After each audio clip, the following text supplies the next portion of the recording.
হাই friends, মই আয়ুষ ৰং চেনেলত সম্প্ৰচাৰিত হৈ থকা সৰুচমুখী ধাৰাবাহিকখনৰ আজিৰ খণ্ডটোত বিজয়পুৰীক লগ কৰিবলৈ যাব আৰু তেতিয়া বিজয়পুৰীক সোণৰ কাৰণে মই লাজ পাব লগা হৈছে। মানুহে কৈছে তোমালোক বোলে এৰাল চিগা গৰুৰ দৰে হৈছা বুলি কৈছে, মোৰ কি বেয়া নালাগে নেকি? মোৰ লগত সম্পৰ্ক ৰাখিব বিচাৰিছা যদি সোণহঁতক বাদ দিব লাগিব বুলি ক'ব আৰু তেতিয়া পৰীয়ে মই আপোনাক ভাল পালে সিহঁতক ভাল পাব নোৱাৰো নেকি বুলি সুধিব।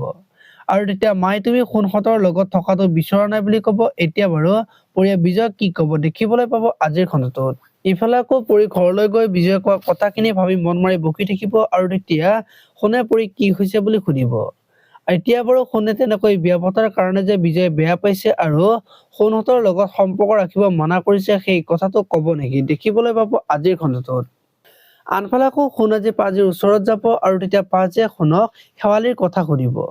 আৰু তেতিয়া সোণৰ খং উঠিব আৰু পাজিয়ে শেৱালি বহুত ভাল ছোৱালী, তাইক পত্নী হিচাপে গ্ৰহণ কৰ বুলি ক'ব। আৰু যিটো পাইছা সেইটো মূল্য দিব জানিব লাগিব, যিটো পোৱা নাই তাৰ পিছত দৌৰি থাকি কি লাভ বুলি বুজাই থকা দেখিবলৈ পাব। আপোনালোকে সূৰুযমুখী ধাৰাবাহিকখন চাই কেনেকুৱা পায় কমেন্ট কৰি জনাব।